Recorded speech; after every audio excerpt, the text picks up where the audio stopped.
We are. Okay, I'll call the meeting, this meeting of the Whiteland Town Council for May 9th, 2023. We stand for the pledge, please. Pledge allegiance to the flag of the United States of America and to the republic for which it stands, one nation, under God, indivisible, with liberty and justice for all. Would someone like to lead us in an invocation, or do you want me to? I think she needs to do roll call. Oh, probably should.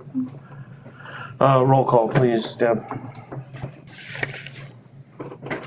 Laura Fleury, Here. Brad Godecker, David Hopkins, Here. Richard Hill, Here. Joe Saylor, Here. all present. All right, let's do a real quick invocation. Lord, look down upon us and help us to make the right decisions, as rough or as easy as they may be. Help us to do your will and serve you. In your name, amen. Adoption of the order of business for the day.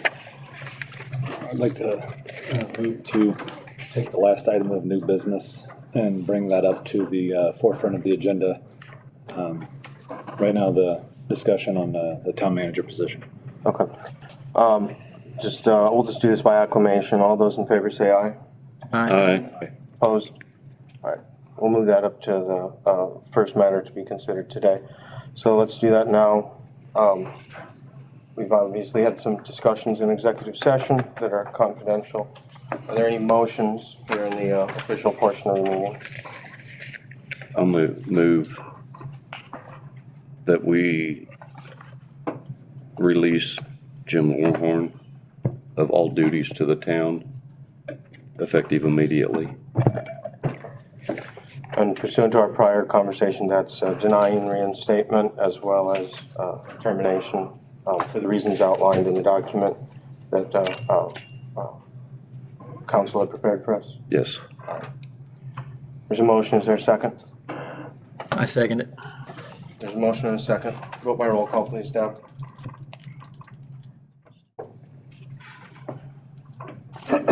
Laura Fleury, Yes. Brad Godecker, Yes. David Hopkins, Yes. Richard Hill, Yes. Joe Saylor, Yes. motion passes 5-0. With that in mind, I'm going to sign this document in two parts. I'm going to put us in recess for just a moment, please.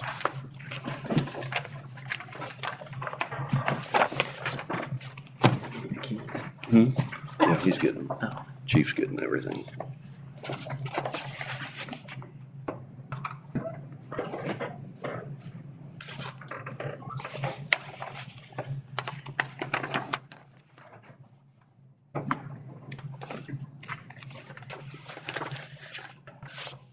Which one of these is that chicken thing?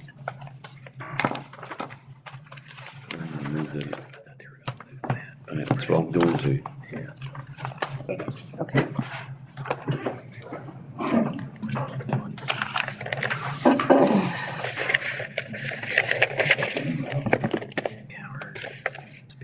Yeah, well, when I'm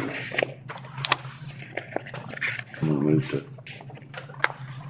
what's the one on the chickens? 2023-02. Oh, two.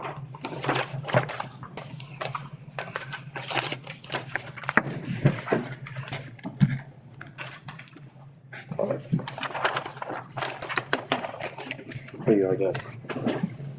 Thank you. Thank you. All right. I would also like to remove the first item under new business and a public hearing on wastewater treatment plan preliminary engineering report. Remove that from the agenda for today. Okay. And it's my understanding that that was at their request. So there's a motion. Is there a second to remove that from new business? Second. All right. Just vote by acclamation, please. All in favor say aye. Aye. Aye. All opposed? All right. Motion Also carries. have one to remove ordinance 2023-02, reducing restriction on boarding chickens. Remove that from tonight's agenda. Okay.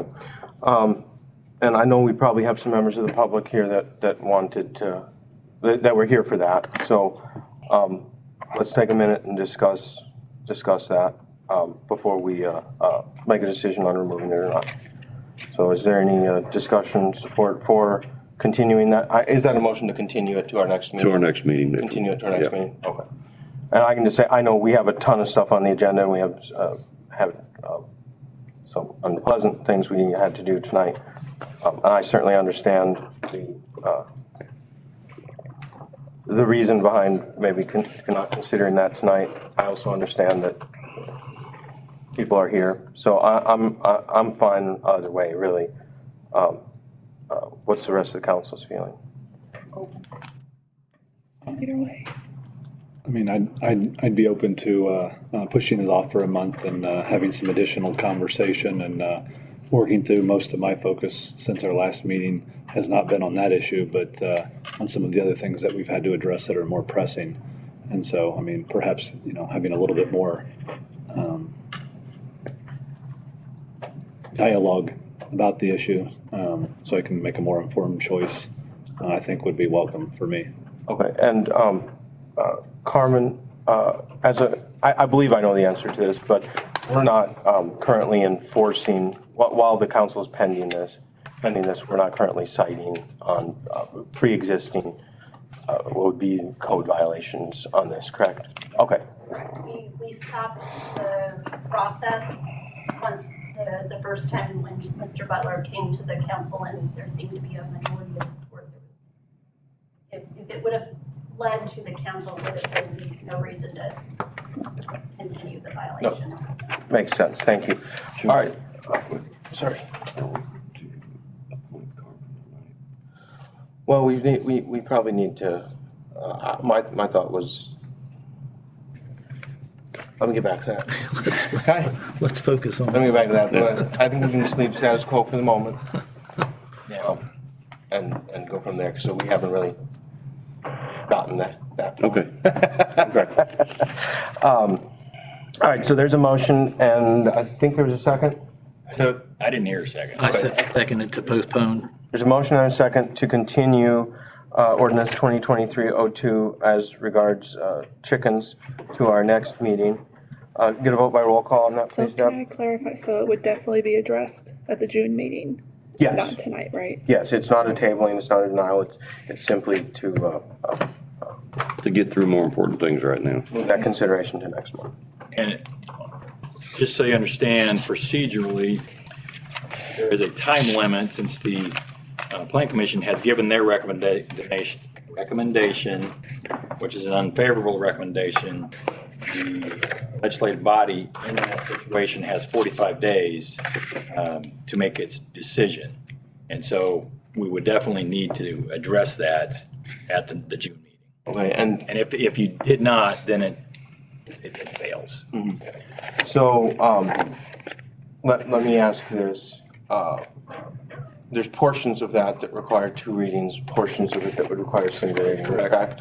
And the portion that the Plan Commission gave unfavorable to is the zoning portion, which is a single reading portion. Is that correct? The way it's presented as a single ordinance, it makes it hard to break it up. Okay, Plan Commission only has jurisdiction over planning and zoning matters. I think it was more or less the nuisance aspect that is included in the ordinance that would fall under or outside of their jurisdiction. so I guess procedurally, here's my issue. Yeah. We don't address it tonight. We don't have a first reading, we don't pass a first reading unless the body is willing to suspend the rules and do everything in one meeting. Next time, the ordinance is gonna fail because we haven't complied with the 45 day. Right, unless you were to hold special meetings and that sort of thing. Okay, well, I really don't wanna have more special meetings. And I don't think that there's some members of the body that would be comfortable with suspending the rules at the next one. So I think Stephen's right, as a procedural matter, we probably do have to consider this tonight, although it's not my favorite course of action. Hey, Joe, before you do that, I thought there was a updated ordinance, because this is the ordinance that I redlined. So there should be a more updated, No, Carmen had the updated and it didn't get to you guys. So do we have it? So when I did my staff report, I made recommendations for the plan commission to consider amending the ordinance. And because they gave it an unfavorable recommendation, those amendments were not made per like my staff report. Okay. So unless I had not done something right, but I didn't go through and redline and make the immediate changes. Right. Most of mine were in addition to. There was only like a couple of items where I like would have truly like struck through items. Okay. And may I interject? Yeah. I think this does make a difference. I was looking at the wrong time period. Okay. The 45 days applies to the plan commission if it goes back to the plan commission. Your time period is actually 90 days. So that gives you a little more breathing room. Okay. Okay, so, 2 meeting rule. okay. And I guess what I would ask is, I know that there's members of this body that are in favor of this, I know there's members that are opposed. And I guess what I'm just gonna ask is kind of, if we have a gentleman's agreement that if we run up against a time limit, that you're not gonna procedurally jam up the people that feel differently from you by virtue of us not considering this tonight. I personally need the changes to read. So if I get that, I mean, I'm just here to protect the town. Okay. And I know where everybody stands, so, yeah. We have We can talk through We have a that. good faith understanding on that? I have an understanding that Yeah. we'll try to work through our differences. Okay, and I'd prefer to do that. I would prefer to do that as well. Okay, there's a motion, there's a second. I think we've got everything procedural worked out. Vote by roll call, please, Deb. Laura Flurry, Yes. Dave Hawkins, Yes. Brad Godecker. Yes. Richard Hill, Yes? Joe Saylor. Yes. Okay, passes 5-0 to push to June. And if we could get that red line copy, please.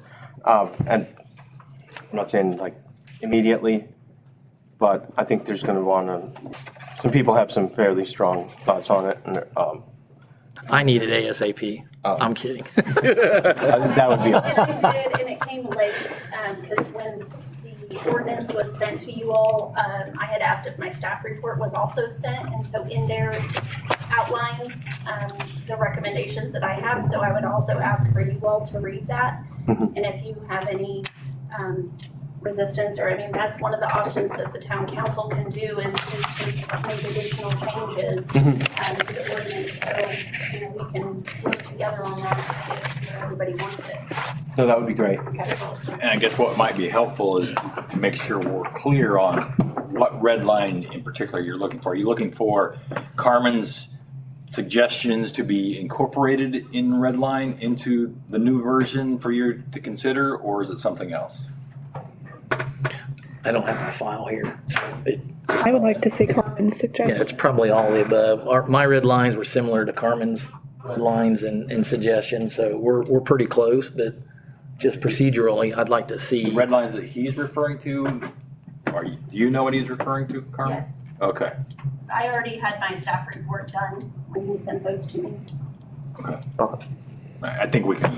We can work through it. Yeah, and obviously we can't discuss it as a body or make a decision, but if you have suggestions or things, to send it individually to each council member, and I'm sure everyone would be happy to look at anything. I'll have to dig out my email, but yeah, I mean, but, yeah, we can do that. Did we have a vote on that? I don't think we have yet. Yeah. Yeah. Oh, we did? We did. Okay, we did. All right, Prefer to push it out. all right. Right fast. In that case, Back to minutes now. Yes. it's on to the mundane. Minutes, April 18th, 2023, as well as our special meeting, May 3rd, 2023. Over there. I had something on both of those. On the April meeting, it's dated March 14th at the top instead of April 18th. And then the council members present from last year. And so, the other council members present on the May 5th meeting are also the same, where it has myself listed as president. I'll go correct. You want it?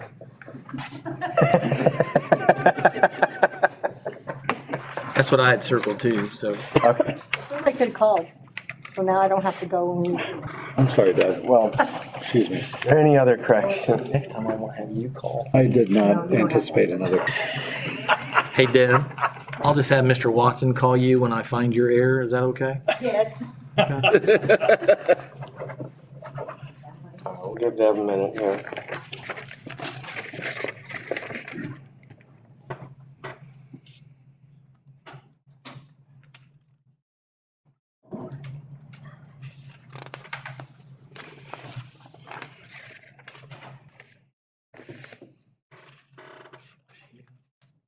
Redoing that or something.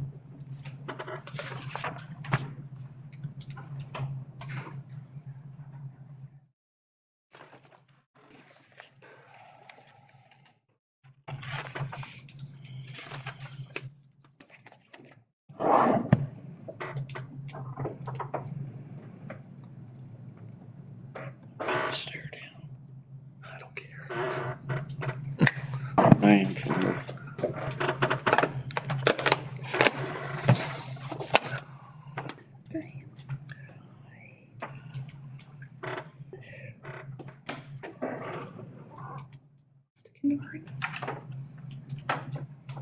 Off to kindergarten this year.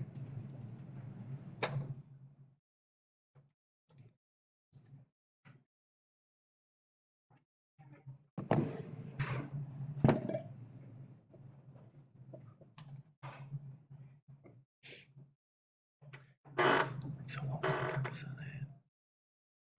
that? probably Butler.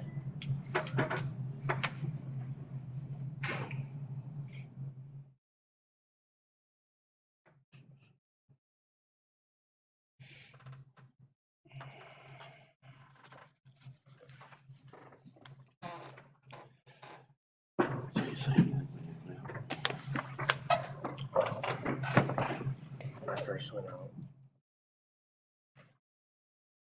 And I explained that he's okay.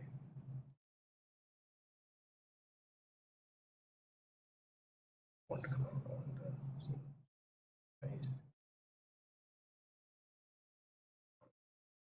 Sorry.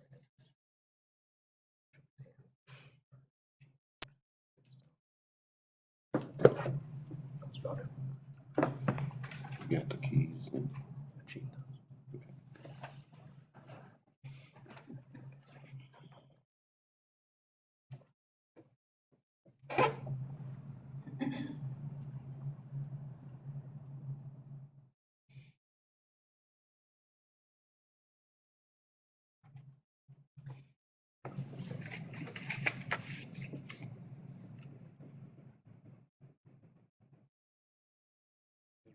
Should have got hold of it.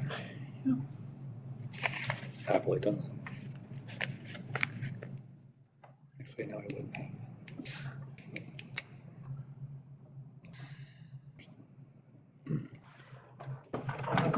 Well, the knees will get tired of waiting.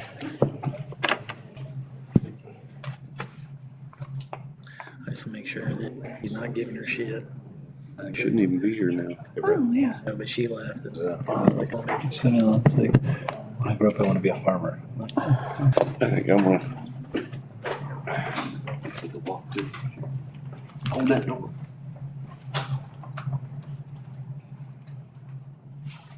Will he go to teachers at Clark, right? So he'll go out there. He'll be one of the younger ones in his class, if not the youngest. But I mean, he's pretty smart. Like, All 3 kids in school, full time. no more daycare. It'll be next year. Will be 7, 3rd, and 1st. It's funny. Holly He are left. Whatever. an age What other men? where they're apart in school than him and Henry will be. Just us or? So No, they're further apart, public commission, that's where I closer in school. started in this area. After I moved up here. And then Valger was Grader and a 10th grader. My oldest is learning to drive, so County.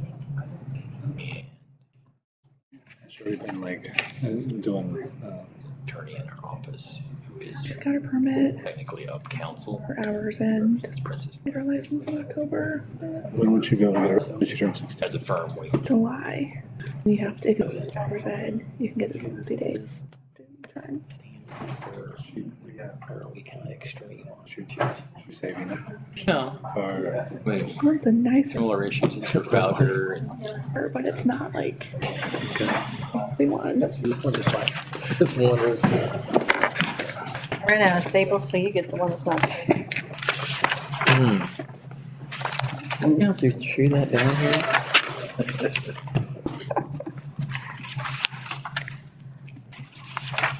It's still incorrect. How? What? Oh, I can scratch that out. Oh, that's fine.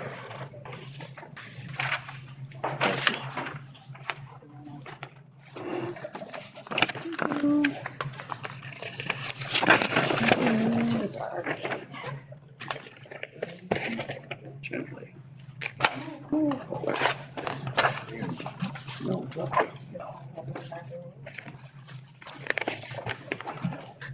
you just worry.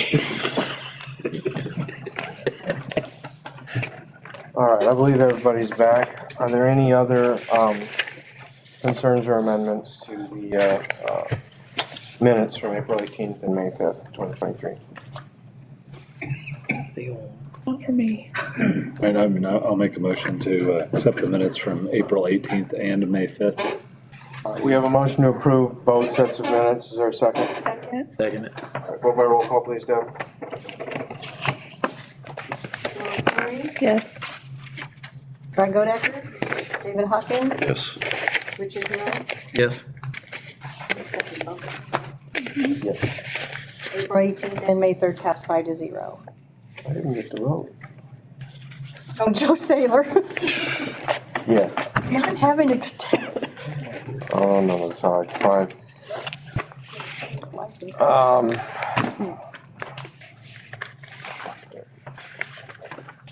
Voucher packet, 5/9/23. I didn't have any concerns.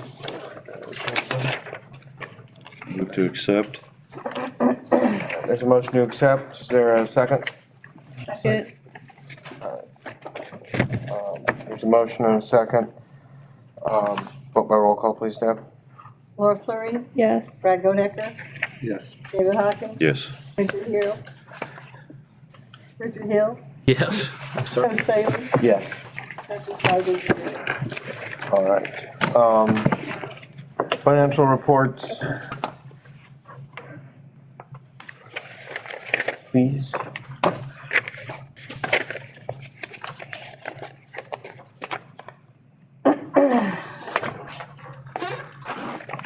Okay.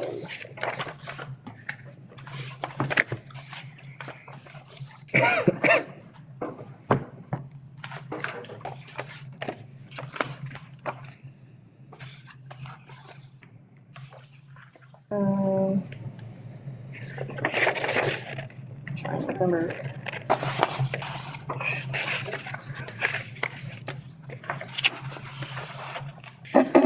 Because of the tornado, we've having to pay some things out of our pocket, but we are putting them aside for hopefully reimbursement.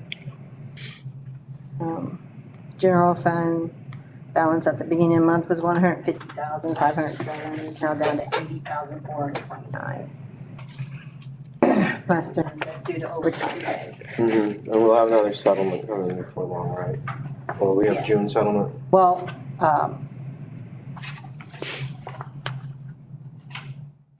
June settlement, right, it'll be towards the end of the month. So it won't show next meeting, but it'll show the next. Yeah, what's a June settlement? What's that mean? When we get our share of property taxes, it's when the state collects everything, puts it all in the pot, and then divides it up, and we get our, Yeah, you pay your property taxes every 6 months, and I get a disbursement every 6 months. So on after the the, May. okay, thank you. So on the basis of out of pocket that we've done for the tornadoes and stuff, we have like a separate ledger Excel sheet that we're tracking, and then we submit that to FEMA or something? We're keeping a whole tornado list of stuff, yeah. Okay. Yeah, we've received, like for the cars that could be repaired, we've received checks, what they estimate would be the repairs, but we haven't had them estimated through a mechanic or anything yet. They just sent us checks for those. So those are deposited, those are on a spreadsheet, check number, which vehicle got how much, waiting to figure out what we're gonna do. Okay. Yeah. So it's slowly happening, but not fast enough. No, it never is with insurance or anything like that. Yeah. They just finished up the adjusters last week probably, right? So anyway, operating fund, the operating is down just 40,000 for the month, so that's not too bad. The sewer operating is up to 73,000, down from 96. Water and sewer bond and interest is nothing anymore, and then the water bond and interest is, which again, 9,000 for the month, so we're up to 66,000 on that. We did receive our, community crossings money, and it's in the bank now, waiting for that process to happen. The general obligation bond is slowly dwindling. As they're extending the things that they put on the list to get. So, let's see how much.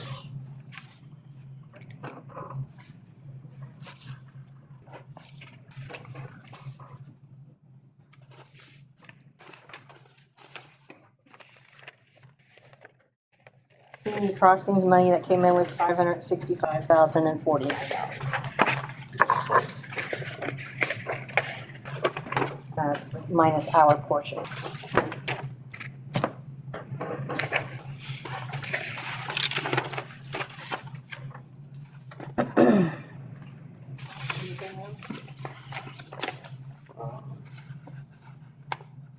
Don't think so. I don't have anything. Thank you. Alright, old business. First up is resolution 2023-07, which is the confirmation of real property tax abatement for Access Group.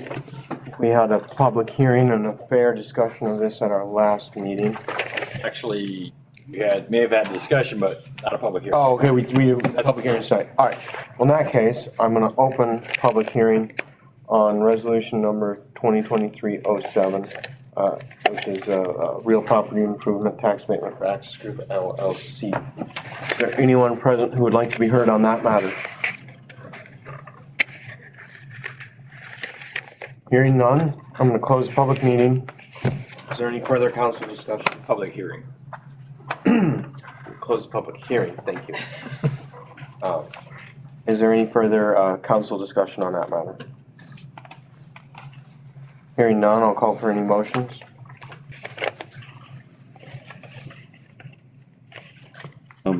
Make a motion to accept resolution 2023-07 on real property tax abatements. There's a motion to accept resolution 2023-07. Is there a second?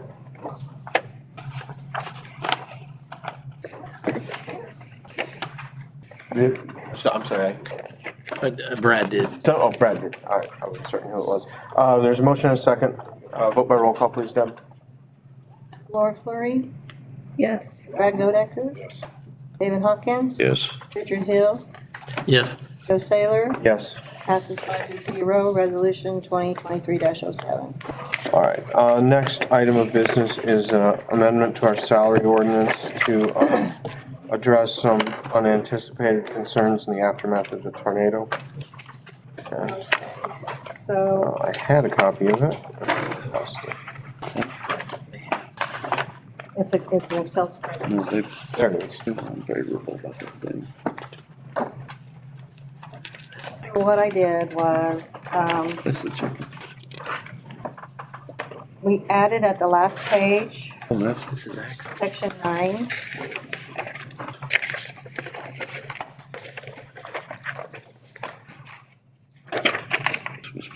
Is that the changed one, Stephen? Should be. Is someone else right? I don't have section 10 on mine. Look at the third page. Oh, there it is. Okay, so section 9, where it said the comp time that everybody earned that didn't get paid overtime. And we put it in here as, this will be in our salary ordinance from here on out. As a result of a disaster may be converted to compensated at 1.5 times the number of hours worked in excess of 80. So in other words, they have to work their 80 hours normal, because comp time people are on 80 hours, not 40. And in a 2-week pay period, and as defined in the Fair Labor Standards Act. So then in section 10, it says this ordinance shall be retroactive January 1st, 2023. Then I took the position of community development, not knowing any outcomes, and I added the acting town manager and the difference between the two of them. So that can be pulled together in case the acting town manager becomes town manager, then I still need the community development section there. Yes. Okay, so, I didn't know if you wanted any other increase. Oh, If we hadn't discussed that per se, yeah. And Well, one moment there. Was there a row that was added or that you and I at least talked about within the chart or within the spreadsheet that gave some flexibility? Or well, the, I was kind of thinking that the water acting, supervisor position has not been filled. the acting town manager, Yeah, you is that see, added as part of this? yeah, Okay. because that plus the community development act total is the same as as the town manager. Okay. Both of those together would be available. Yes. and then, do we have a line in here for director of operations, or is that under public works coordinator, street supervisor? No, we have not had a position of director of operations. Okay. So, but we do have the public works supervisor. but we do have a public works coordinator. That was just the word that was used in previous years. What did we do on his behalf? No one instructed me on anything, that's why I'm asking. Well, I guess my thought on, at the moment would be the addition of section 9,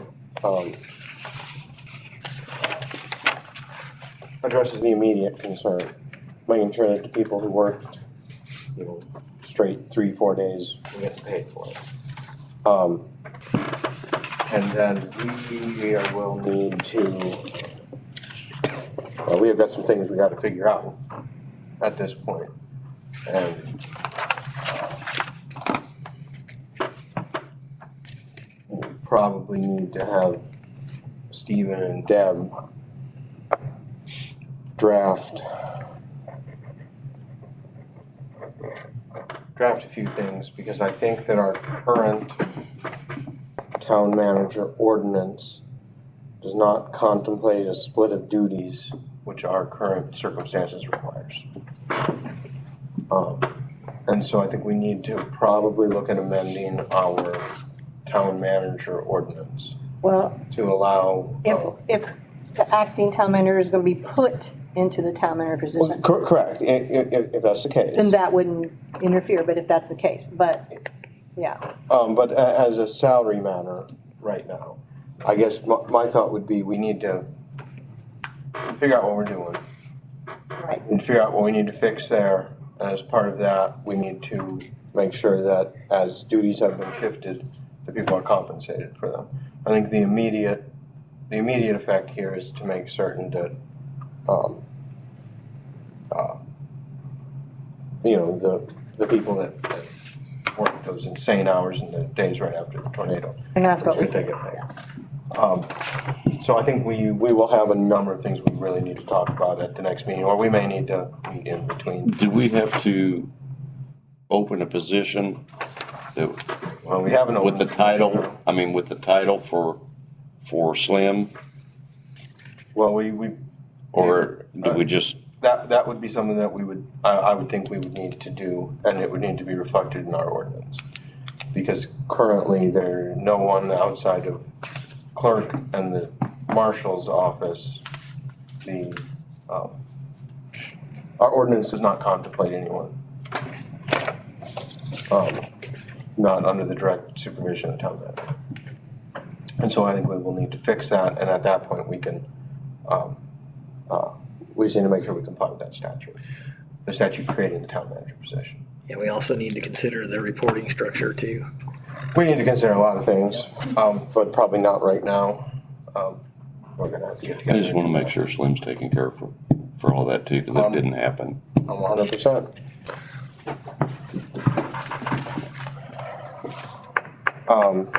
Or if you have an amendment you wanna make to this, you certainly can.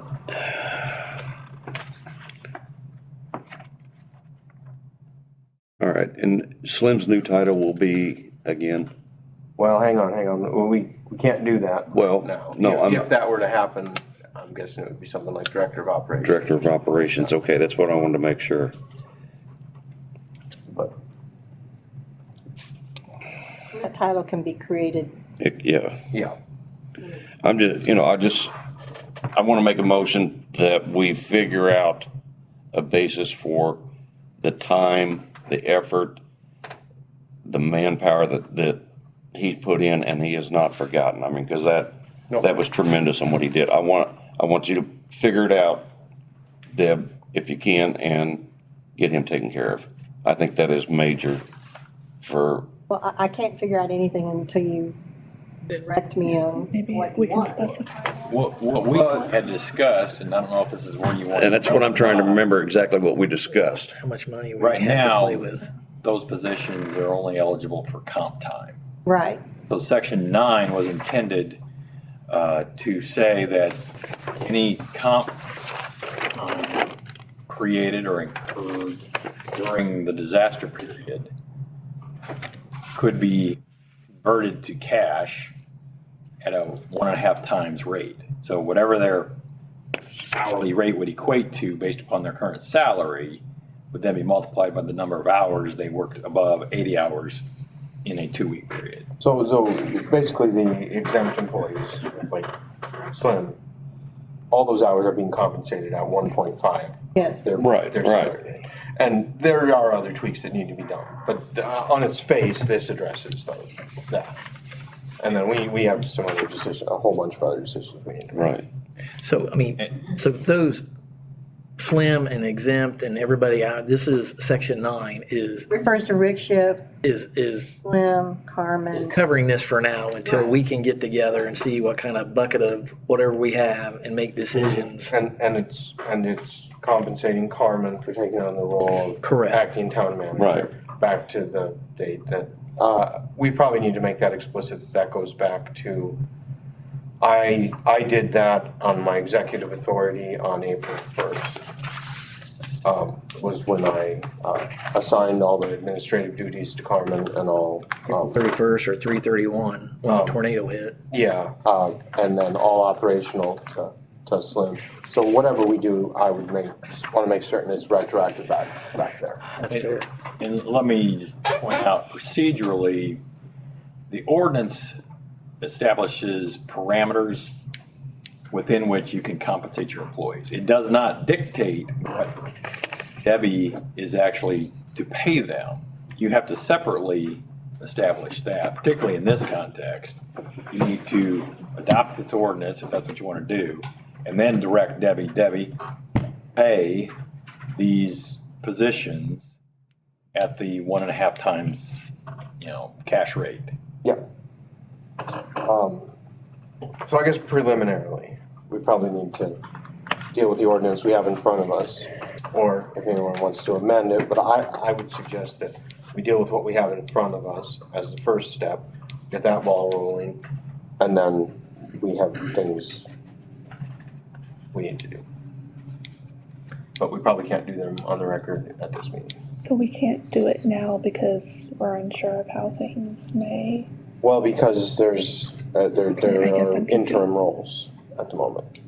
Okay. And this addresses that interim role, and it addresses everybody who, put all that time in right up front.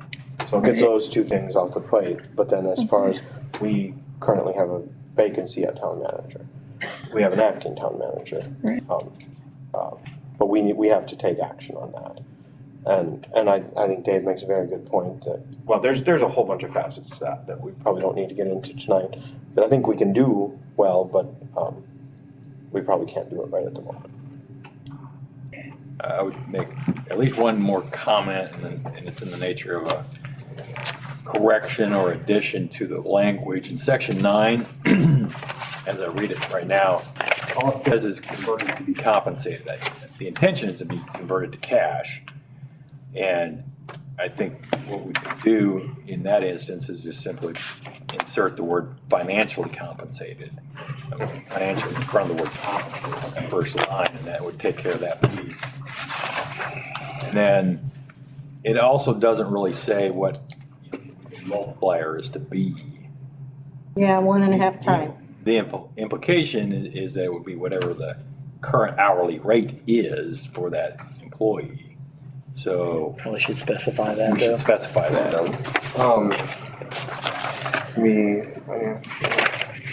So if we did something like, and I had one other thing I wanted to put in there. I would want to make it to be specific that comp time incurred as the result of, I wanted to make it clear that it actually has to be a necessity because of a disaster. Not that, I'm going to keep the town's disaster declaration open for as long as it aids us with FEMA. And so I wanted to make it's not that, from now until FEMA pulls out of town that any overtime is automatically converted from comp. But I would want it to be a little bit more specific that it has to be as a necessary result of, or immediate necessary result of. Right, and to kind of get back to my prior comment, the ordinance sets the parameters. You separately can, set stricter parameters, like only for so long as X, Y, and Z. Oh, yeah, okay. So this allows us to do it, and then we'd have to do something else to actually do it. Right. Okay, that makes sense.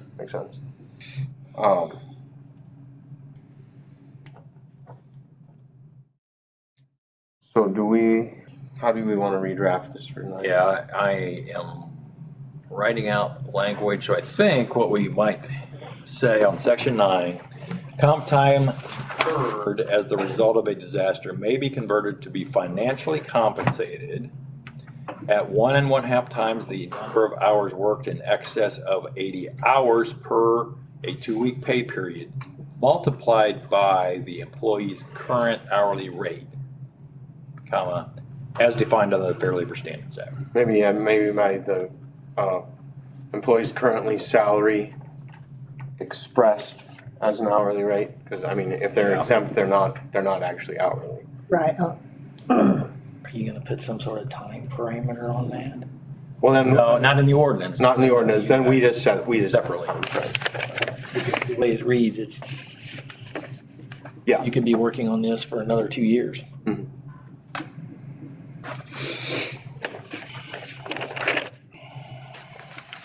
you restate, Joe, what the alternate language is, salaried employee?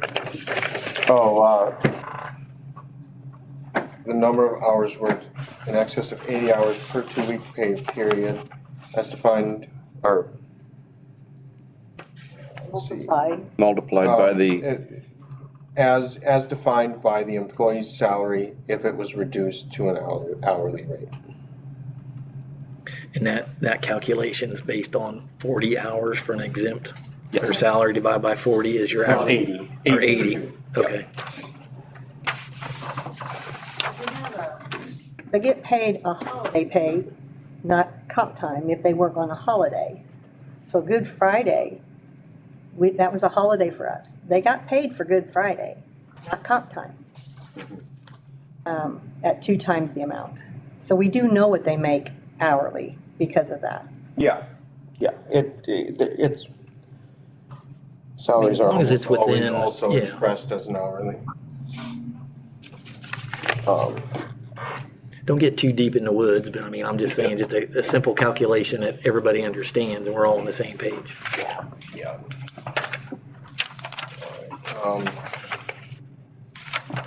Any other amendments?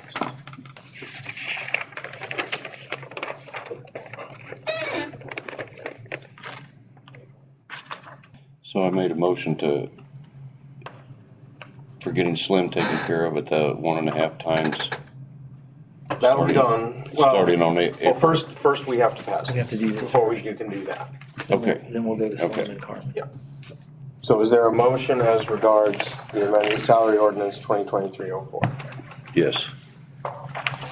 There's a motion to approve? Move to approve. All right, there's a motion to approve as amended, correct? Yes. Motion to approve as amended, is there a second? Second. There's a second. Roll call, please, Deb.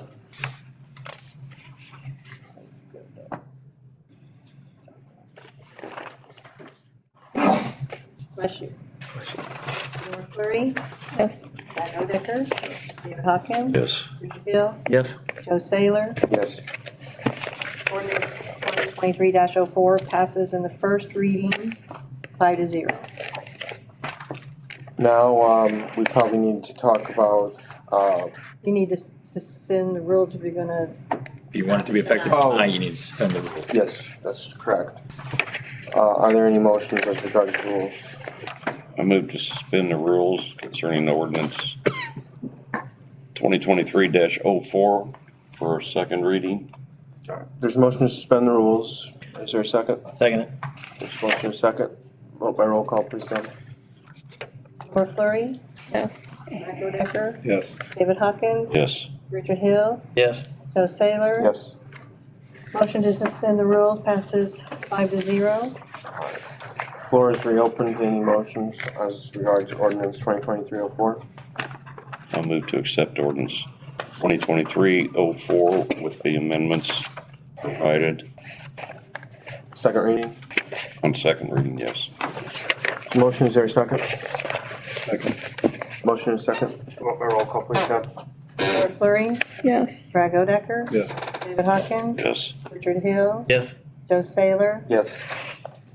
Motion to pass 2023-04, second reading, passes 5-0. All right. Let's start with the first line item that we changed, the addition of acting town manager, which we have had an employee in that role since April 1st of 2023. Is there a motion to apply that wage to Carmen Young, who's been in that position back to April 1st, 2023? So moved. There's a motion, is there a second? Second. Vote by roll call, please, Deb. So what's your motion? It's to, that salary slot for acting town manager, compensate Carmen Young for that, dating retroactive to April 1st, 2023. Town manager.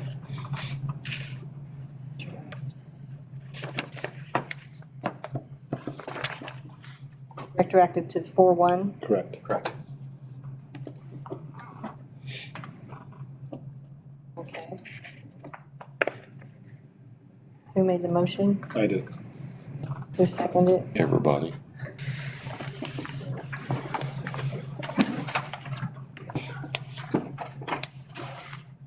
Okay, Laura Fleury, Yes.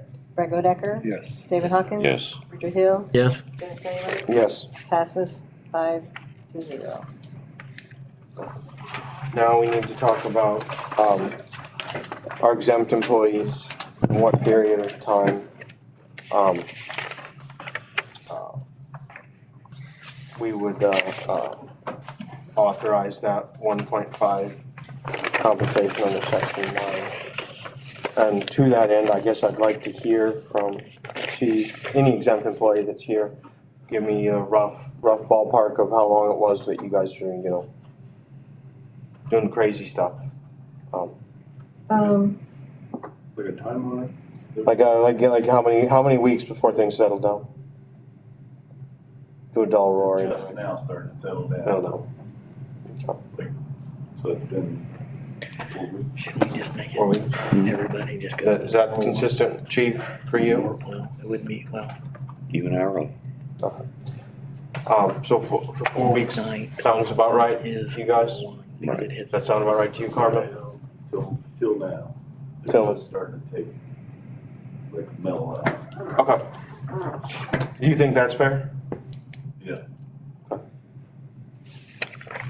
Does anybody have any other timelines, any other suggestions?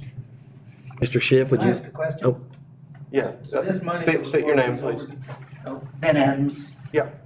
Got 5 properties here in Whiteland. Okay. So this money that was paid in overtime, are we going back after the homeowners where we was doing the work for private homeowners during that time period, whenever other of us had to pay to have our stuff done and hauled out? So you're asking if the town is gonna sue Is homeowners? the town going to compensate the money? Because we just talked about how much money we're losing in the town budget, and we're talking about paying people overtime, when I know. No, hang on. You had a question. What's your question? Are we going after the homeowners where the town's workers were actually tearing their houses down after the storm, doing the work for private individuals, and yet the town's compensating them? Are we going back after them for the compensation that we're paying the employees? I don't believe we would have any legal grounds to that I'm aware of. So we just did the work for the private homeowners, and everybody that paid for their stuff had to pay for their stuff out of pocket. Well, I'm not intimately familiar with the exact scenario that you're talking about, but, as far as. Exactly. Hang on. Well, I can tell you. No, sir, this isn't a public hearing. No, stop. I gave you the grace of getting to ask your question Yes, sir. and whatever, but you're not gonna stand here and argue with me. I'm not arguing, I'm trying to explain. You said you didn't understand what I was talking about. No, I understand perfectly well what you're talking about, Okay? okay? But what I'm saying is that is not what we're discussing here tonight. What we're discussing here tonight is the compensation of the town employees. If you have a grievance that you don't believe that the town employees should be compensated. No, I think they should be. Okay, well then, it sounds like you have a different grievance. Yeah, I'm just asking if we're going to go after what caused the income increase, is all I'm asking. Everybody that worked overtime should be paid for it. Okay, I'm just asking, is the town gonna recoup their money? well, Cost some of the overtime. and my answer is I do not believe that there is any legal mechanism for that to occur. But if it comes before the council, we'll certainly consider it. Let me ask you this, where are you involved in that? Where am I involved? Yeah, Cause I own property here in the town, and I just hear that the budget's going down in the town, and I pay about $23,000 a year in property taxes, and it's property tax money that's coming in. That's why I'm involved in it. just checking. Thank you, sir.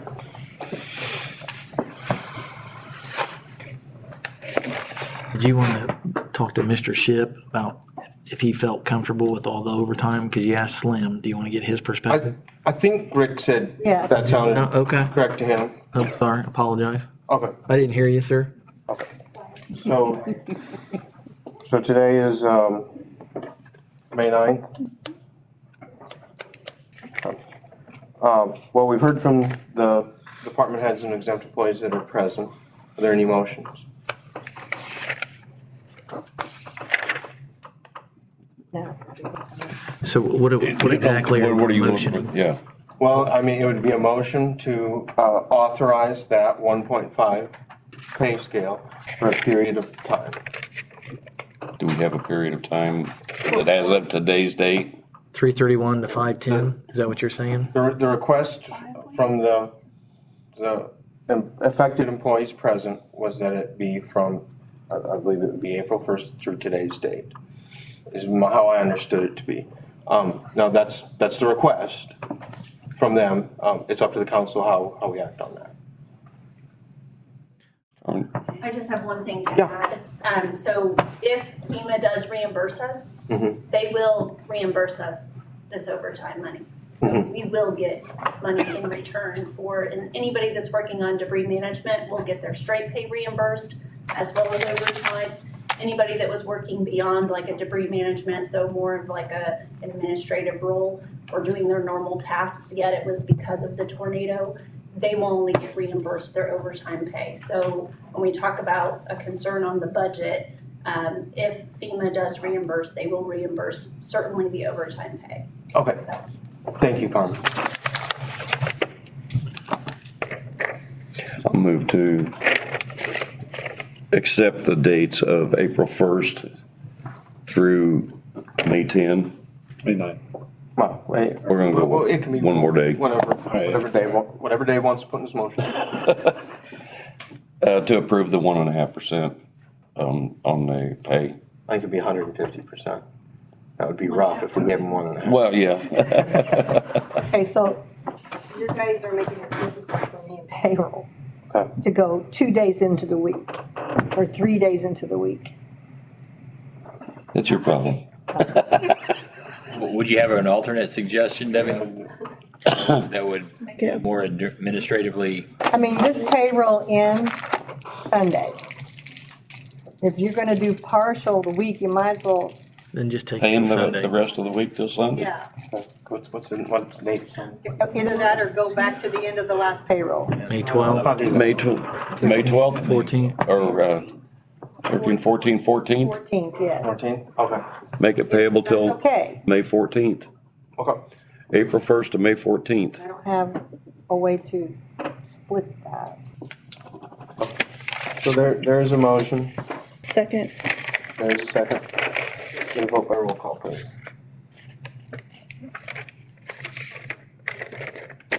Laura Fleury, yes. Brad Godecker. Yes. David Hawkins. Yes. Richard Hill. Yes. Joe Saylor. Yes. Motion passes April 1st through May 14th for overtime. 5-0. My opinion, there's no amount of money there that will do what these guys have done. I'm with you. On a related matter, I would ask, with the approval of the rest of the council, for the town attorney to please draft an amendment to our town manager ordinance that would allow, basically what I'm just gonna refer to as our current status quo, to be in compliance with, we'd need to amend our ordinance, I'm pretty certain, and make sure that we were in compliance with the statute creating the town manager job. And if, for us to consider at our next meeting. okay, And that would basically be the creation of a director of operations. Right, at the same time. Is council fine with that by acclamation? Or does anybody have an issue with Joe, Doing that? would that ordinance kind of specify the duties? duties and the reporting structure? Correct. Don't we have it? Okay. Correct. You get that? Yep. So moved.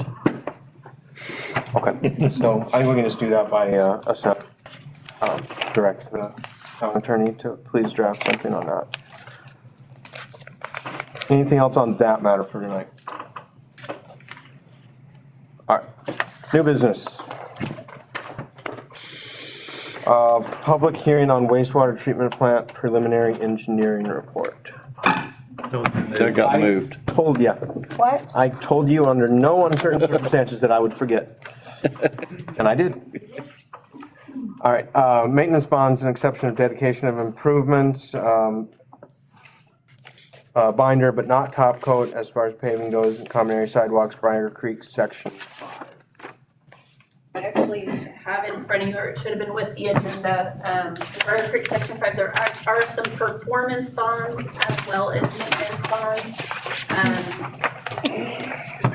I'll give you kind of our rundown. The department heads and have inspected all of the areas. So we have performance bonds staying with erosion control, surveying, monumentation, and street signs. That'll be at 125% is their guarantee. The maintenance bonds items are storm sewers, sanitary sewers, streets, curbs, water distribution, and sidewalks. All of those items have been accepted, are in a form that's acceptable to the town and ready for dedication. Now, we did get the bonds at the last second, which always seems to be the case. So Stephen did a quick review of them, and we do have some amendments that do need to be made, and he can share what those are. But as far as the town needing to accept it, we are, just some of the paperwork needs to be pushed out. We can do this subject to the review and approval of the town attorney, correct? Correct. Okay. But, Carmen, it otherwise, with those corrections, appears to all be in order. Yes. And just as clarification, I believe the town council only needs to act upon the acceptance of the maintenance agreement and maintenance bonds and the acceptance of dedication of the improvements. The performance bond aspect of it, I think, doesn't require any council action. Am I correct about that? Okay. So we'll handle that. If we do approve that, you need me to sign this, I'm guessing. the Well, maintenance I agreement. believe there's some changes. That's gonna be changed. Oh, that's gonna be changed, okay. All right. All right, are there any motions as regards to acceptance of the maintenance bond? Or, Acceptance of the improvements, dedication of the improvements, and the maintenance bonds that have been provided to council approval. Your attorney's the approval. turn review, okay. Is there such a motion? Yes, All right. as Stephen said it. All right. Mr. Hawkins has moved to approve as previously read into the record. Is there a second? Second it. There's a motion and a second. Vote by roll call, please. Laura Fleury, Yes. Brad Godecker, Yes. David Hawkins, Yes, Richard Hill, Yes. Joe Saylor. Yes. Passes 5-0 for approval of maintenance bonds, and acceptance of the dedication of improvements. Storm sewer, sanitary sewer, water distribution curbs, paving, binder, not top coat, and common area sidewalks for Briar Creek, section 5. All right. Ready grant agreement for a sewer lift station. So the Ready Grant, I've been working with Stephen, we've been talking about this for quite a long time as far as improving or upgrading our interstate lift station. And we did get approval through the Ready Grant dollars that were available. I've been working with Stephen on the sub-recipient agreement, so to complicate this whole thing. The dollars came from federal down to the Indiana Economic Development Corporation, and then regions had to kind of identify themselves as an entity. And so we are part of the 180 Alliance, which is 9 counties. Then, and Aspire is kind of helping to spearhead that. The Indy MPO and how this all kind of plays into this sub-recipient agreement, they are the fiscal agent for the dollars. So IEDC gives the money to Indy MPO. And then we have all these paperwork and all these reporting requirements to comply with this agreement. So, due to a lot of factors, and the disaster was the big one, we have to kind of push our completion date on when we feel that construction will be completed on the interstate lift station, which requires an amendment to our agreement with the NDMPO. So before we can do our acceptance of the agreement per the revisions, but we have to wait until their board approves the extension of the construction project, which their board does not meet until May 19th. So we can't sign into any agreement until obviously we have your approval, but then also we're waiting on the revised agreement from the NDMPO after their Let me kind of put a little substance that might be helpful financially. If you look at like the second to last page, there's a little spreadsheet that shows that the total cost of the project, I'm reading $618,000, is that right? The grant funds would pay $325,000 of that. We've also been are receiving a donation from More Capital Development of $200,000. which leaves the town's portion of this project at 92,000 change. So obviously that's a pretty good deal. And just wanted you to understand kind of the context of what this grant agreement is really doing. And that, next on our agenda will be the donation agreement with more, which is not much to that, but wanted you to understand what this is really all about in terms of the money piece of it. And I would recommend, if you agree with proceeding with this, that there be a motion made to approve entering into an agreement and authorizing the acting town manager to execute whatever documents are necessary, as well as in the event that the president or any other officers are needed to sign, that they be authorized to sign as well. I think it's just the town manager. Carmen? Grants and Whiteland. There's a different attorney that has to review that.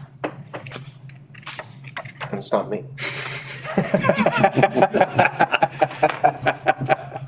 And I did review it, and it's a lot of fun, as you know. It is, and that's what's great, is I got a guy.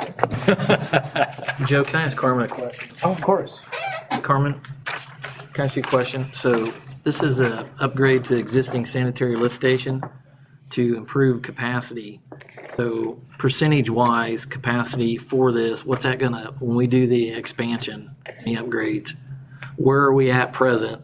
And where will we be capacity-wise after the upgrades? I don't know that I am the one to answer that as far, I mean, the issue with this lift station, it is our oldest lift station.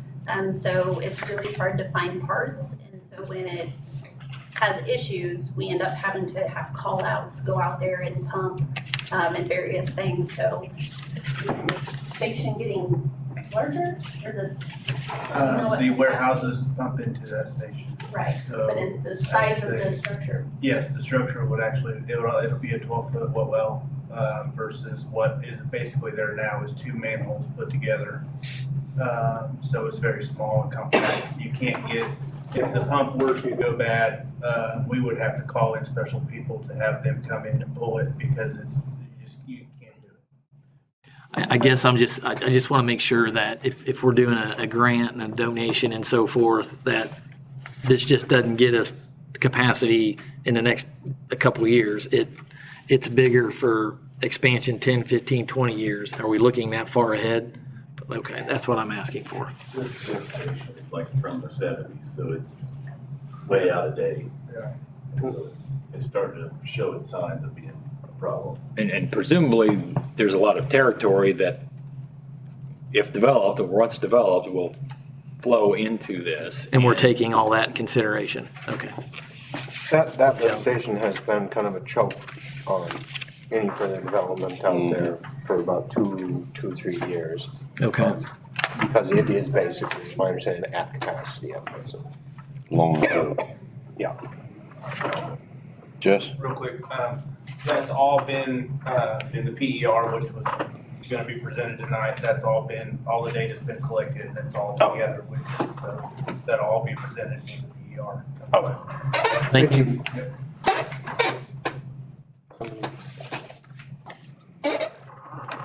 All right,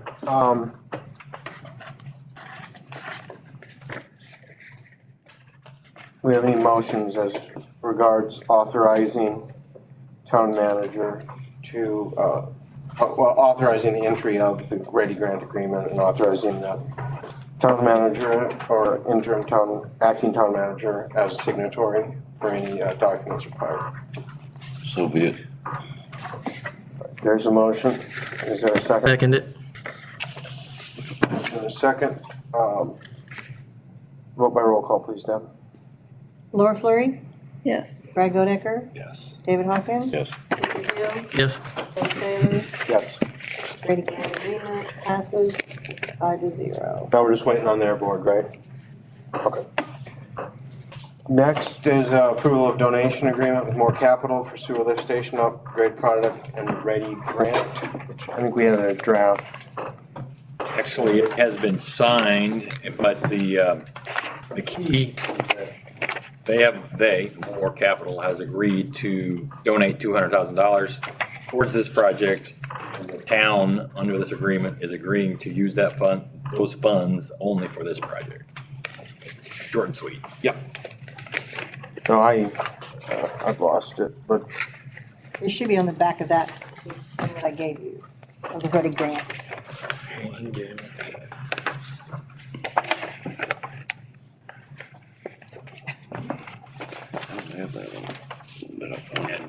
it would be in the nature of a ratification at this point, because Carmen did sign it on April 28th. I thought that the council had previously approved this, but I obviously was not correct about that. well, I don't think there's anything wrong with ratification under those circumstances. Is there a motion to ratify the donation agreement with Moore to accept their money and promise to use it for the lift station? Motion to ratify. Is there a second? Second. Motion and a second. Can you vote by acclamation, please? All in favor, aye. Aye. All opposed? Paying that money, 2,000.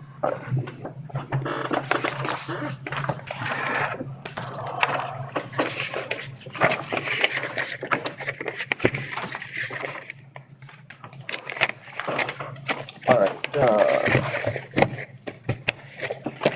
Next on the agenda is interlocal mutual aid agreements.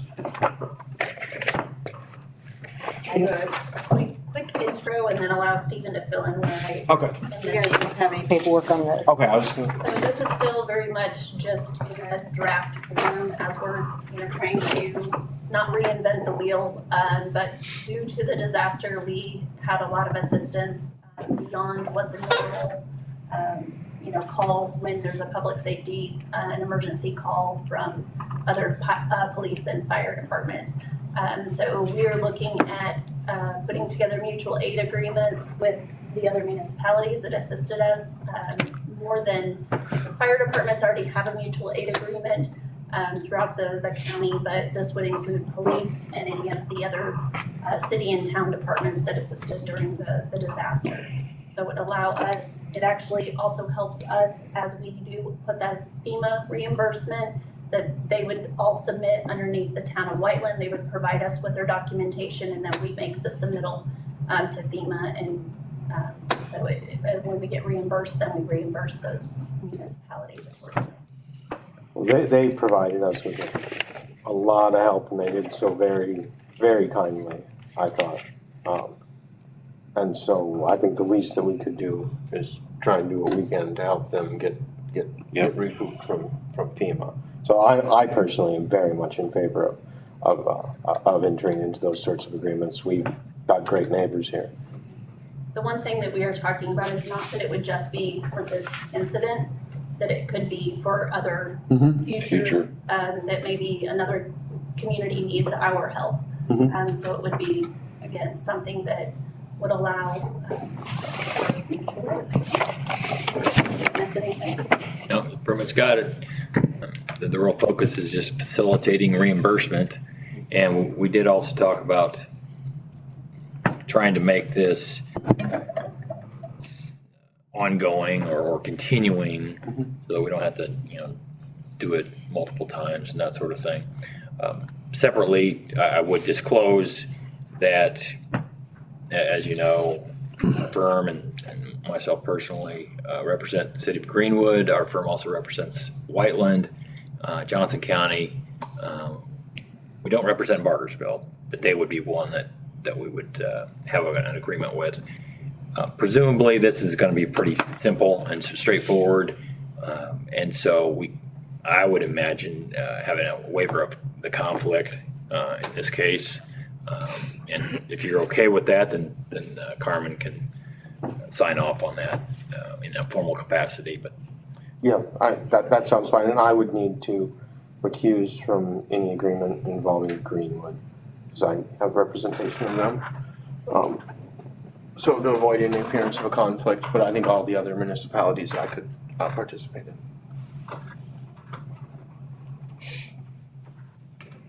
so we would recommend a motion to authorize town manager to enter into and town attorney to prepare mutual aid agreements to accomplish and facilitate reimbursement in these types of situations And a waiver of conflict. and a waiver of conflict.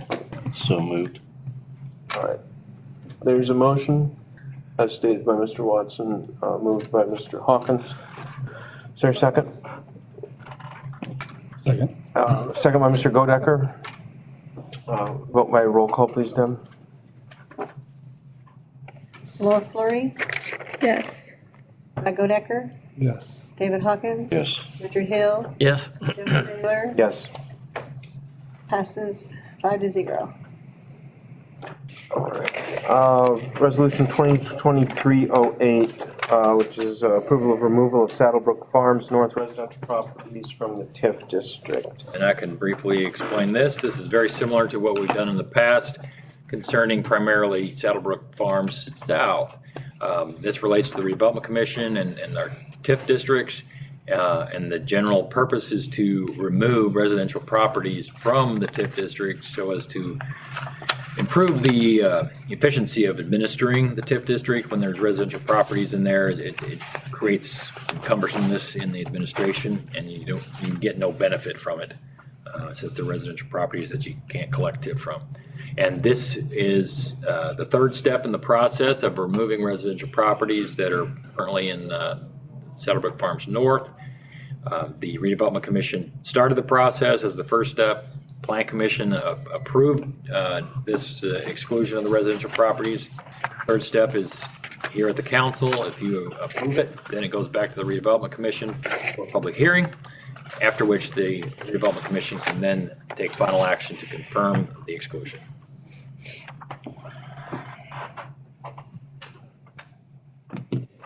Any discussion? I think we've done this quite a few times before. It's fairly standard. Any motions? Move to accept resolution 2023-08 as stated. There is a motion. Is there a second? Yes. Brad. Second by Brad. Sorry, Brad. You Brad, speak you're- softly and I don't always hear you. Vote by roll call, please, Deb. Laura Flurry, Yes. Brad Godecker, Yes. David Hawkins. Yes. Richard Hill, Yes. Joe Saylor. Yes. Passes 5-0. Resolution 2023-08.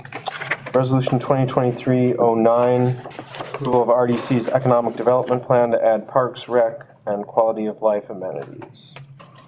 This is similar in the process, but for a different purpose. It started with the Redevelopment Commission adopting a declaratory resolution to amend its economic development plan, add a plan supplement that would allow TIF funds to be used for parks, recreation, and quality of life amenities purposes. It was presented to the Plan Commission, and they approved it.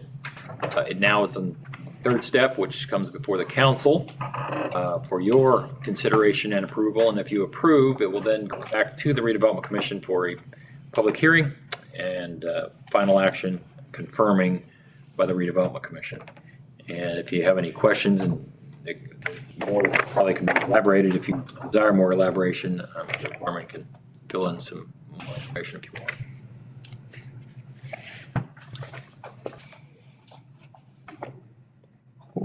I'm satisfied with my grasp on it.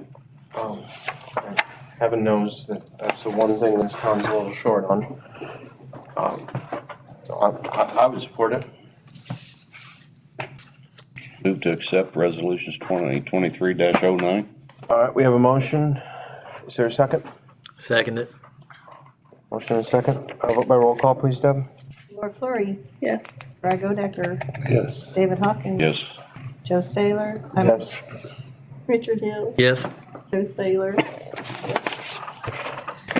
Resolution 2023-09 passes 5-0. We have a CF1 review for the abatement we gave to ABC Cutting. And, they moved here to Whiteland. And we have a document from Mr. Watson's firm detailing their compliance. As regards the conditions of that abatement, do you want to speak to that, Mr. Watson? I can. In summary, when we originally considered approving an abatement for this project, the owner estimated that they would have an assessed value of $4,674,000. The actual final assessed value came in at $3.2 million. So obviously that's a little bit less than was estimated. However, they also estimated 0 new employees, and they have brought and are currently employing 54 employees. And their salaries associated with that looks like $260,000. And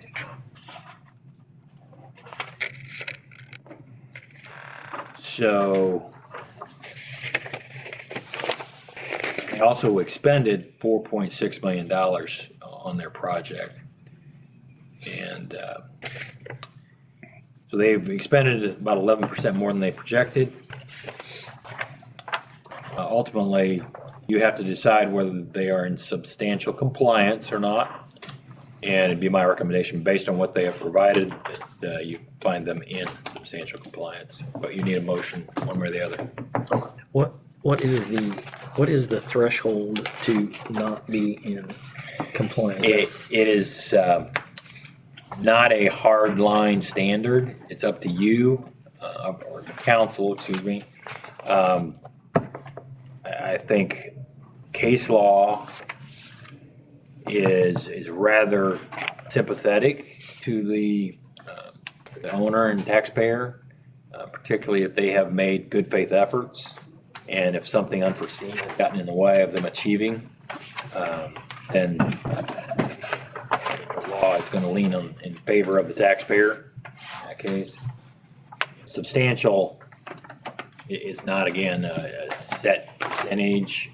It just has to be kind of subjectively evaluated by the council. It's not 100%, certainly, but you would think it's more than 50%. But it's all at the discretion of the council ultimately. Okay, thank you. Do they do this every year? Yes, for the life of the tax abatement.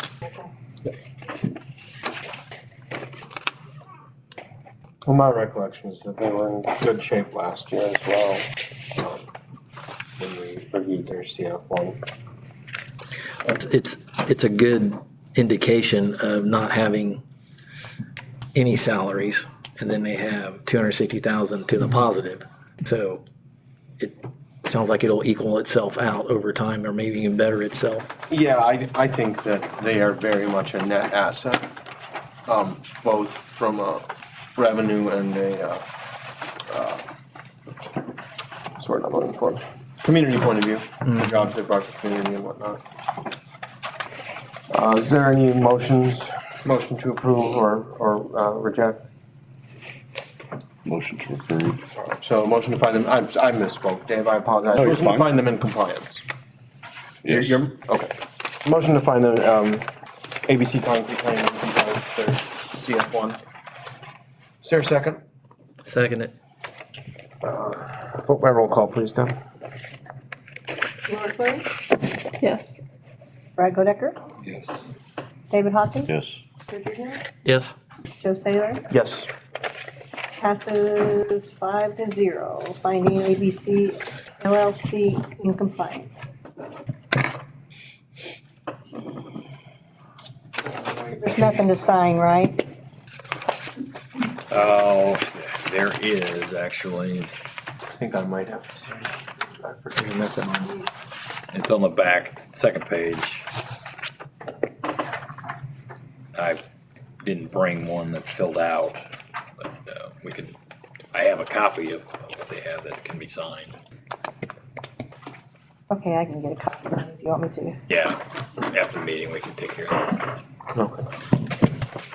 I think that's our last item of business.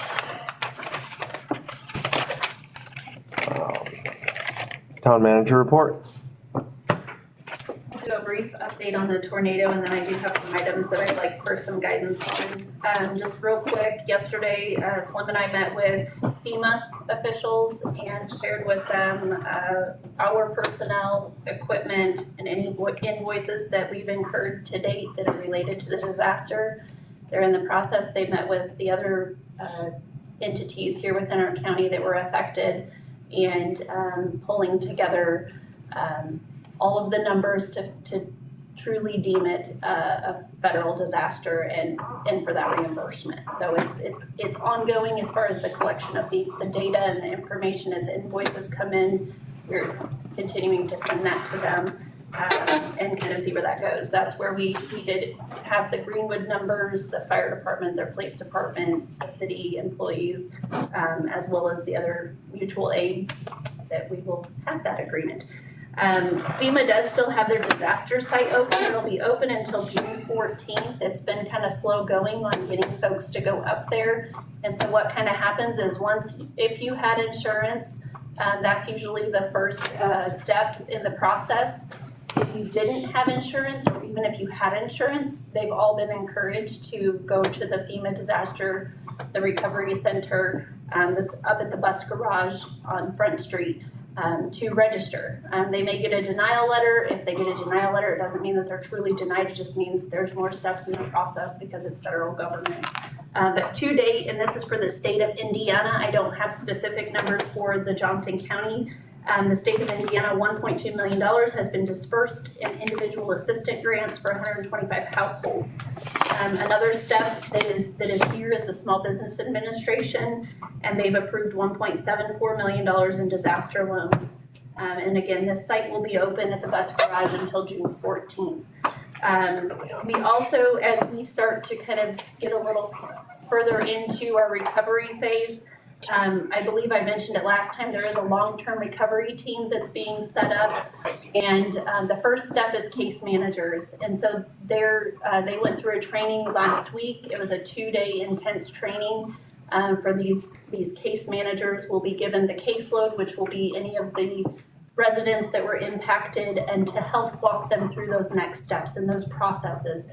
The long-term recovery team is a committee of, it's actually 9 different committees that include construction management. So if somebody needs help building back, donation management, whether that be in kind or monetary. And so it's basically all of the biggest one that is important is the case management. So that case manager will be assigned to those individuals to kind of, that's their go-to. If they have any question, they can call that case manager and say, I need X, and then that's that person's job to help them find that resource. So that they will be around for at least, I think we said last month, 300 days is what they expected. So I would say for at least a year, we'll have this long-term recovery team in place to be available to those that were impacted by the tornado. So my questions for you all tonight, we have started to receive permits to date. If it's tornado related, we've been waiving the permit fees. So demolition permits were only $25. I wasn't too worried about those because people wanted to get the town cleaned up. We've had some replacement of accessory structures, so your sheds and things of that nature that were damaged due to the tornado, and we've been waiving those fees. They're $35. So pretty nominal amounts in my opinion, especially for these folks that have already been through enough. We're starting to get more of the remodels or the restoration or even complete rebuilds. And that's where I wanted to talk with you all and see, one, is there just a minimum that we should charge? They already have a water connection, they already have a sewer connection, so there's no additional tap fees, even if it's a new build. But can we look at taking into the permit fees as a consideration to reduce those, just so it kind of helps people along? Our permit fees are pretty low compared to other municipalities. So that is an area that I would like some guidance on how we can proceed or should proceed with permit fees, and if you're okay with me waiving what I have to date. Well, I guess my understanding is somewhat basic, is that, the vast majority of our permit revenue comes from the commercial development out near the interstate. And that our non-new build permit revenue is fairly nominal within that bucket. Is that fair? Yes. Okay. So what we're talking about waiving here is a very small percentage of what would be our normal permit revenue. Yes. Okay. So like for a new home, it's $200 for a flat fee and 5 cents per square foot. So let's just simple math, 1,000 square foot house. So it'd be a $700 permit fee. It's still compared to a $100,000 permit fee for one of the large buildings. It's very nominal. So would this only be for residential because that warehouse, will they have to resubmit some sort of construction permit to rebuild that? We're still asking everybody to submit a permit application for them. You know, if they've already paid their tap fees, they've already paid the major fees. The only fee that they would have is what the commercial rate is and then the 5 cents per square foot. I think it's 300 and then 5 cents a square foot. Well, I would caution us to, if we're gonna do one for residential, we have to be mindful of commercial and industrial buildings and stuff like that. It should be, I mean, whatever we decide, it should be across the board. I guess it should be discussed. Yeah. The one thing that our permit fees cover are our inspectors. So that is one thing to take into consideration, that Richard brings up a good point, of some sort of fee that covers.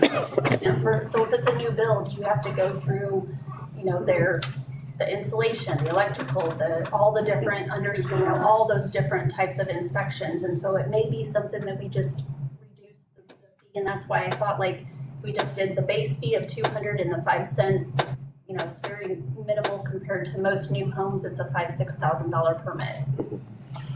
I guess my thought would be, I'm great with, and I full disclosure here, I lost buildings and I submitted a permit application and my fees were waived. So I want to make that clear. I'm not, you know, that I have benefited from the prior policy, and to the extent that there's any conflict there, I'm not going to speak backward looking because I had to submit a permit because I lost buildings. But I guess forward looking, my thought would be to be very generous to people who lost their residences and that sort of thing. And particularly on things that that aren't inspection heavy. I support waiving most or all of that. And then probably on the commercial side, since those generally are much more inspection heavy, aren't they? It's just a bigger structure. Yeah.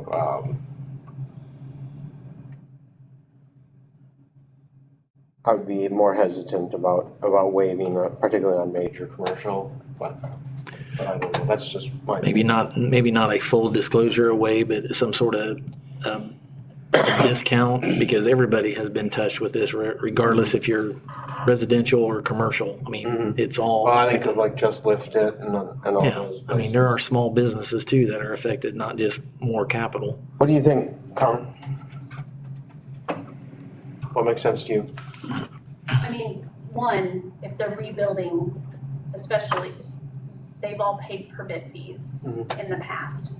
Now, some of the like residential and like the Just Lifteds, those buildings have been around for a really long time, compared to compared to one of the industrial building that was destroyed. But to keep it level, I mean, I'm not showing prioritization to. Well, we can't waive the permits for a 1 million square foot warehouse. Right. No, and so, I mean, I think it also goes down to the warehouse. They have insurance. So I'm not saying that they can afford to pay, but I think we should at least charge them the base rate and then the square footage. And maybe if the commercial ones come back, and that'll lead me to my next point, but my next question. I would say that she is handling these issues prior to discussing this in a professional way. So, I mean, Leave it up to her. just use your discretion and common sense and understanding and do what you're doing. Do you want to establish a point of contact for Carmen with the council for if she has a question or concern about addressing something with something? I mean, I could be a point of contact if, I mean, That'd be fair, that'd be good with me. I mean, just to bounce some things off, and if it gets too extreme, we can always bring it to the table. But no, I'm fine. Oh, okay. Like, yeah, if, okay, I want a second opinion or I want a council comment, Richard could be a representative for the council to help consult with you. And, you know, I have full faith in your discretion on those matters. Obviously, there's a big difference between, you know, a lot of these houses and a multi-million, you know, square foot, whatever. And I just gotta say that I really appreciated, from a personal point of view, the way that the town administration approached that. So that leads me to my next one. As people are looking to rebuild, our current code of ordinances is restrictive in areas that these houses were not already meeting what our criteria is currently. So the process is, and what it says in our non-conforming use is that if more than 75% of the structure is destroyed, that it has to be built back per the current town code. So what we're finding is there are some properties that, one, they already had a more narrow lot width than what I'll use R3 as an example. So the R3 lot width is 70 feet. The homes on Pearl Street are 50 feet. So if they're looking at building back, there's setback concerns. And then the other thing that doesn't quite match the existing homes that are still intact is like the percent masonry. So Stephen and I were talking, and this would be like an amendment to our text, our ordinance, similar, you know, so it's not something that can be done overnight. But it is one of those things that we've had a lot of concerns from residents that are ready to build back. And it's been hectic for us just to kind of work through all of it and make sure that we're doing it the right way. And I know it's been frustrating for some that are ready to move forward with a project. But I want to make sure that that's my code. That is my guide. And if we deviate from that, they can either get a variance, or is there something else that could be done in this situation, whether that be to the non-conforming use clause or ordinance, or is there something else? And so Stephen and I kind of talked about a couple of options. I also did, so normally a variance is heard by the Board of Zoning Appeals. I called the president of the Board of Zoning Appeals and asked if he would be open to maybe having more special meetings that are specific to the rebuild if there are variances required, other than, you know, change our code. So they would be, or at least the president was open to having additional meetings if it would help these folks move on a quicker basis than having to wait for our monthly meetings. The other thing is we are in process of updating our code. We're converting it into a unified development ordinance, which is our subdivision controls and our zoning ordinance, but we're not quite to the chapter that discusses, again, the concerns that we're having for folks that are rebuilding. So I'm opening the floor. I will do as I'm directed, but like I said, I'm directed right now by what's in our code, and, you know, I see issues with it as well as the residents trying to rebuild. There's not a lot of those lots over there that would meet the standard to our new code anyway, No. because they're so small. It was platted at 50-foot lot width. Yeah. Yeah. And, you know, there was a code back in the day that those were built as to whatever it was. My feelings is we stay with that same standard for what they had because of the lot sizes being so small, width, length, everything. And let me ask Stephen this, prior non-conforming use, you know, and then 75% being the trigger, would there be a fairly easy fix we could do right there that basically, footprint type issues? Carmen and I talked about, that would be an easy thing to tie it to. If you just recreate within the What was it? prior or current The footprint. foundation footprint. Yeah, that it's no worse. I mean, basically that you don't build it worse than it was before, would be kind of my thought. And then You as also far have as like, wainscoting and brick face and so on and so forth, could we not just have something, basically an exception that, in conformance with the historic nature of the, houses, and basically we could do this where if a house is destroyed due to accident, disaster, so on and so forth, accidentally destroyed, not intentionally destroyed, that then you get to build it, you get your old footprint, and you get your, basically, not your structural standards, but your architectural standards, your cosmetic standards are those of the neighborhood you're in. I was gonna say that, if you're putting say in Burnham Ridge, you lost a home, and then, I don't think you're gonna come with lower standards because that's not gonna go over well, but And you're gonna have covenants and all sorts of Yeah, things. but you're also gonna have, the person that's doing the rebuild also wants to stay at the value of where they're gonna put their home. So they're almost gonna mimic, like to your point, the surrounding area, the homes is gonna determine what they put back in there. Yeah. I would think. No, I would agree. So right now, there's one house and the apartments over there that meet the brick requirement. Specifically looking at the Pearl Elm State Yep. area. So I don't think that's fair on the masonry requirement. I think there will still be some areas that we require variance. There's one property owner that wants to change the orientation of her house.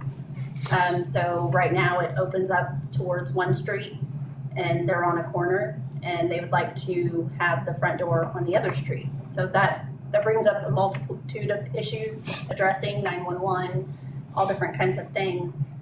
But her front yard setback wouldn't meet the requirements.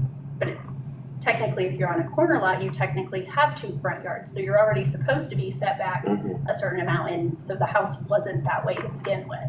So, but we would probably ask for something like that to be a variance. But on, if you're looking at using the existing foundation, and I know that there's another property where they were told the foundation was good, and whomever went and demoed the house took out the foundation. So what do we do then, I mean, you can just go rough footprint, Right. I mean, we can look at an aerial of where it was before, Yeah. kind of thing.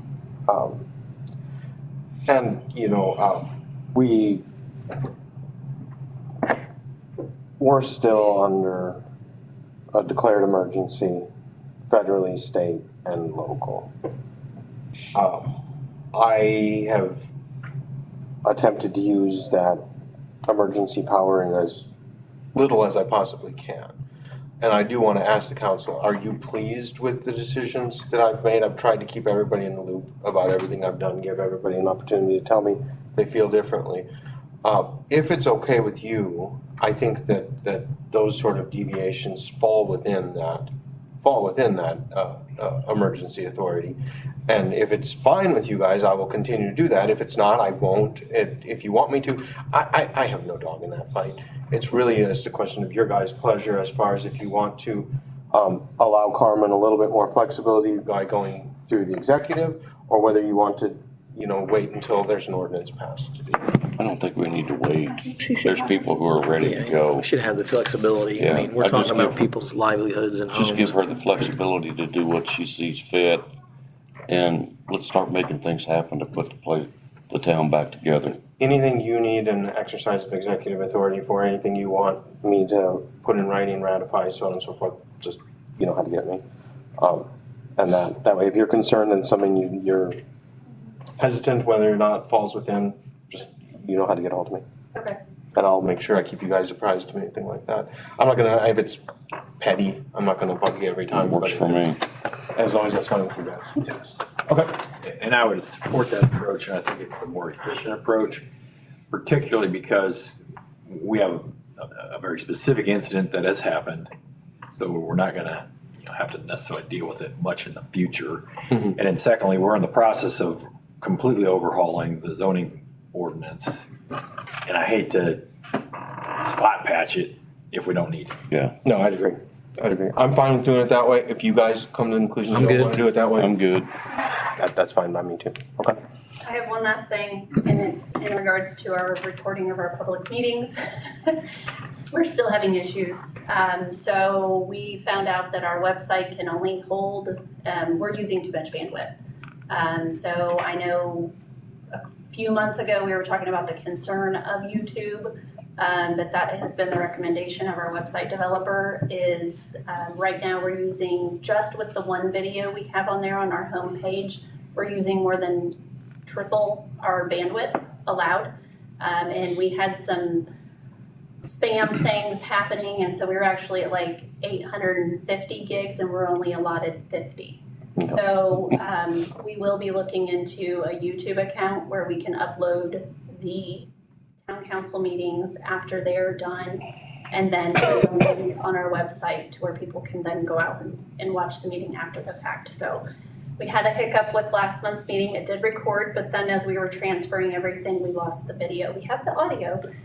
So we're gonna hit reset. We had a lot going on. We hit reset and we're gonna get this month's up after we get the YouTube. Well, that's great. And I think, didn't that new legislation pass where we're gonna be mandated to do it all fairly soon anyway? Correct. So yeah. I'm glad we're ahead of the game. on Yeah. that. Yes, I think it'll probably go into effect July 1st with the other laws, but it's mandatory to keep record public meetings, and keep them for 90 days. This is the minimum from the state. That's all I have. Bang, I'm gonna excuse myself real quick, Joe. ruptured myself. Sorry, what's that, I'm gonna Dave? excuse myself Oh, yeah. real quick. Lady. Do you want us to wait? No, go ahead. Okay. Any other department heads have anything to report? All right, got nothing there. Any further council comment?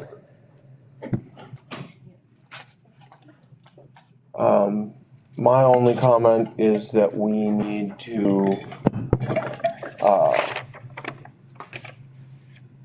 finalize our,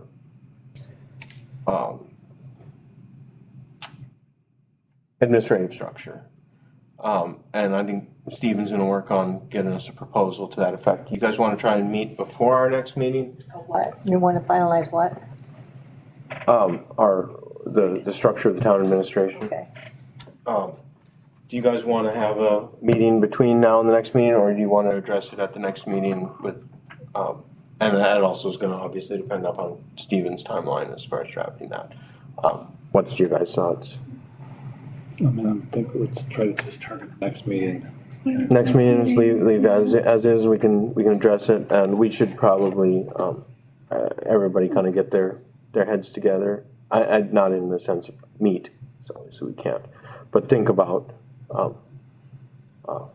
everything, and I think we can get this figured out pretty painlessly.